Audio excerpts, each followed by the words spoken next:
esse insight que estão a fazer agora, não? Isso só é uma provocação, entendeu? A outra leitura, eu tenho algumas vezes lido os textos de Fiore, acho que é um professor lá do Rio Grande do Sul.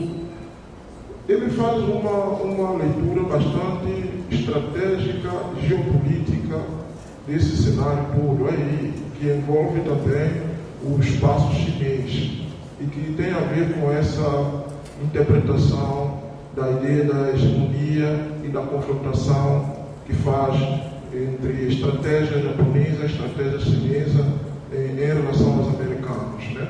Então, esse enfoque geopolítico não é, digamos assim, um elemento, às vezes, mais importante como um fator determinante desse dinamismo que nós estamos analisando aí.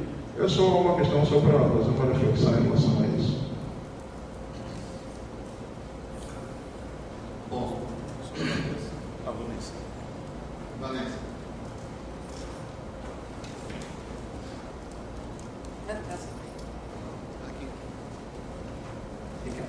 Bom, eu queria apenas passar as discussões, mas eu queria destacar um elemento importante aí dentro do debate, uma vez que o Niemeyer destacou aí um texto que a gente trabalhou, que se refere à questão do que a gente chama de armadilha macroeconômica.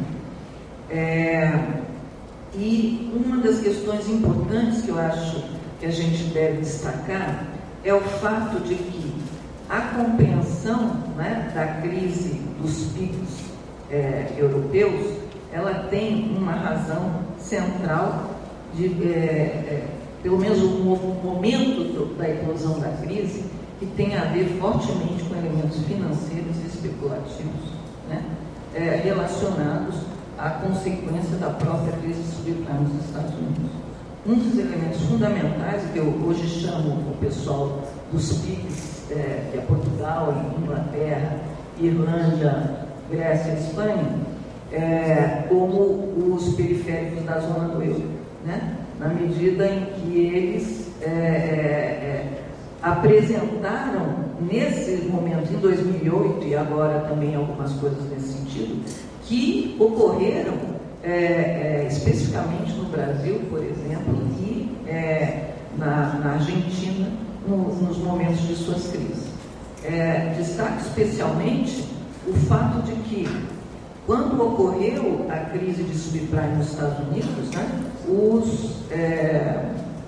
os estados nacionais destes países acudiram os bancos que estavam apresentando sérias dificuldades, né, e com isso, rapidamente, houve, naquele ano, um aumento do gasto público, né? E com isso, naquele ano especificamente, houve um resultado negativo e fortemente negativo das contas públicas, das necessidades de financiamento do setor público, que se tornaram fortemente negativas naquele ano por conta da ajuda aos bancos. Ora, isso fez com que imediatamente houvesse, no início de 2009, um rebaixamento das notas, especialmente das notas dos títulos dos governos, especialmente da Grécia, mas também de Portugal e Espanha, pelas agências classificadoras de risco.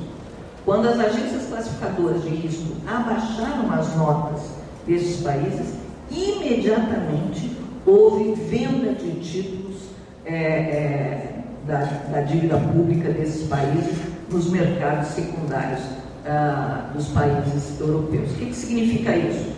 Os títulos desses governos, dos PIGs, que estavam nas mãos de banqueiros, etc., foram vendidos rapidamente, e isso fez com que o preço deles subisse, ou seja, a taxa de juros implícita atrás deles tivesse subido. Ora, como esses países estavam endividados e precisavam lançar dívida nova para pagar a dívida antiga, a nova dívida já foi feita com juros altíssimos de uma hora para outra.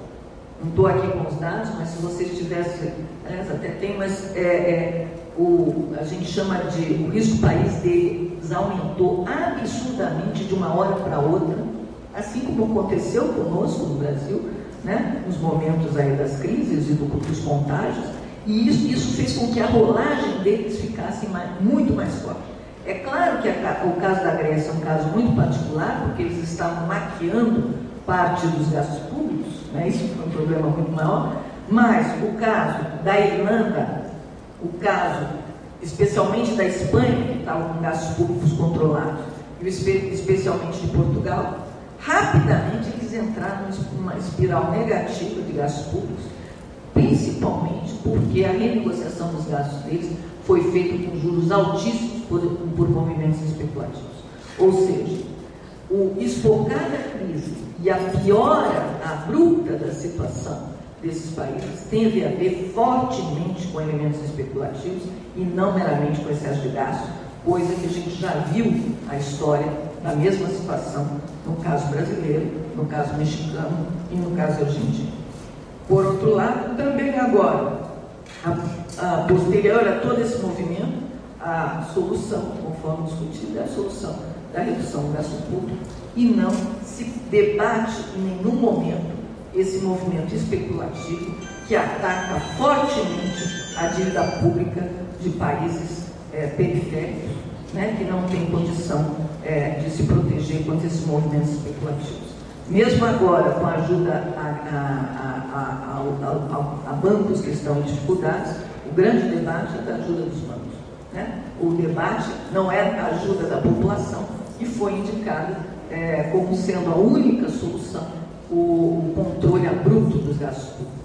Então, é uma solução, mais uma vez, do ponto de vista único, que a solução é pela via da redução dos gastos, e a causa é meramente a questão do excesso de gastos, e nunca se discute o próprio padrão de crescimento, que foi de sobreendividamento e que gerou situações de fragilidade que podem aumentar muito rapidamente com momentos especulativos.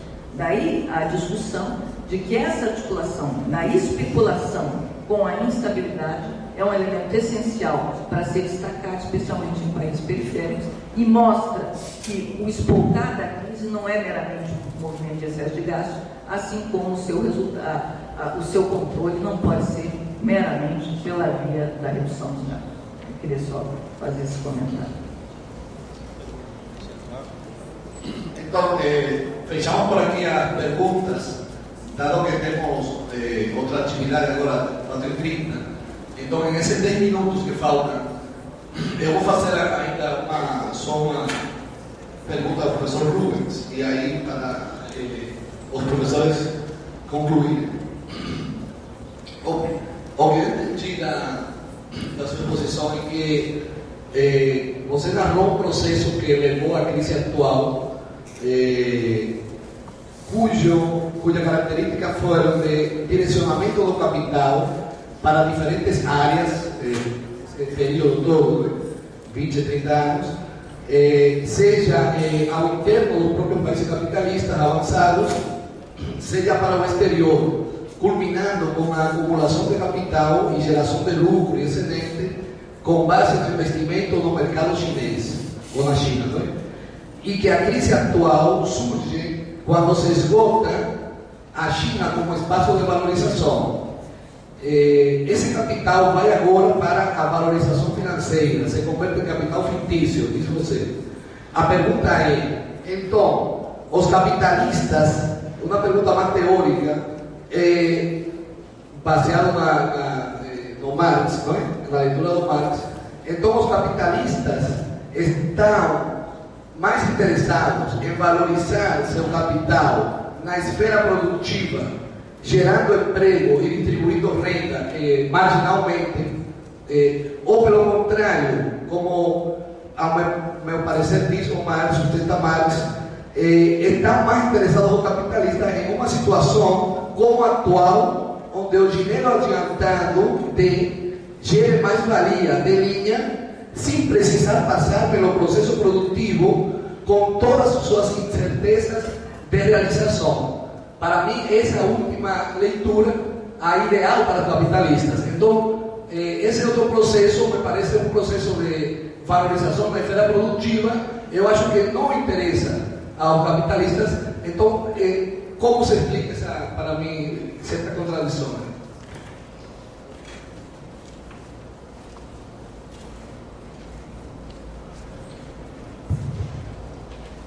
Bom, o professor Henrique Tomé fez uma consideração que, em parte, posso comentar, porque todo o aporte da dependência, a gente usa aporte para se referir a um conjunto de trabalhos que, embora tenham um objeto semelhante, têm características metodológicas um pouco diferenciadas, né? Então, esses trabalhos todos do aporte da dependência tomaram como ponto de partida o debate sobre o imperialismo. E, particularmente na vertente do Rui Mauro Marini e Teotônio dos Santos, o uso dos trabalhos do Lenin e do Trotsky digamos assim, explicitamente feito.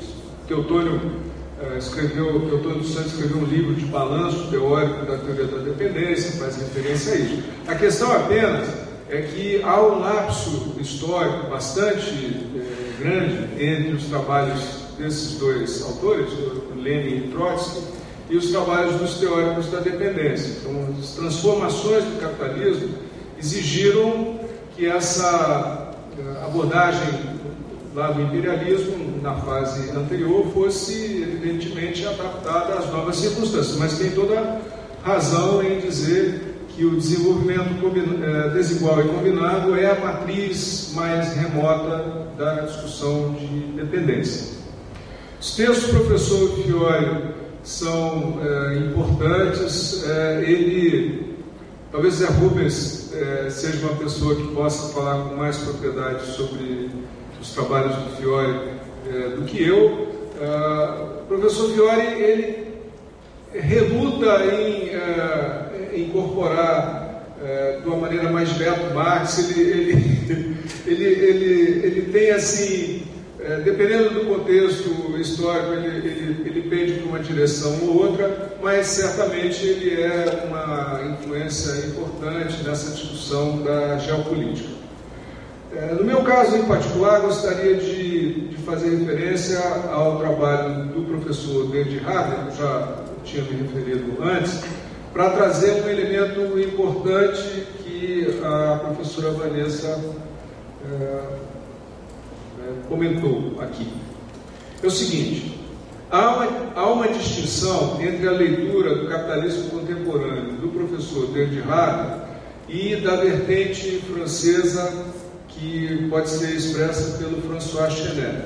François Chenet, ele entende que o processo de financiarização, esse plano do capital, né, a juros, mas fundamentalmente o capital fictício, teria se tornado tão importante que o capitalismo hoje seria diverso, teria uma fase diferente. O professor David Harvey caminha por outra matriz que eu acho mais interessante.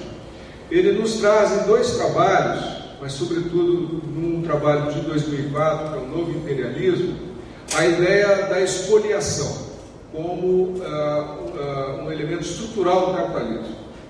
Então ele usa essa palavra, embora a ideia mesma seja de que a acumulação primitiva, que é retratada pelo Marx, não é apenas um processo histórico, mas ele é recorrente, ele vai tomando outras formas em outras fases históricas do capitalismo. E a forma recente, ele chama isso de processo de expoliação, a forma recente, aí já é uma interpretação minha, ele não avança, ele está no nível de abstração em que ele não caracteriza exatamente dessa maneira, me parece ser as contas públicas. As transferências que são colocadas no plano das finanças públicas nas várias economias nacionais não é desprezível, como mostra a crise atual.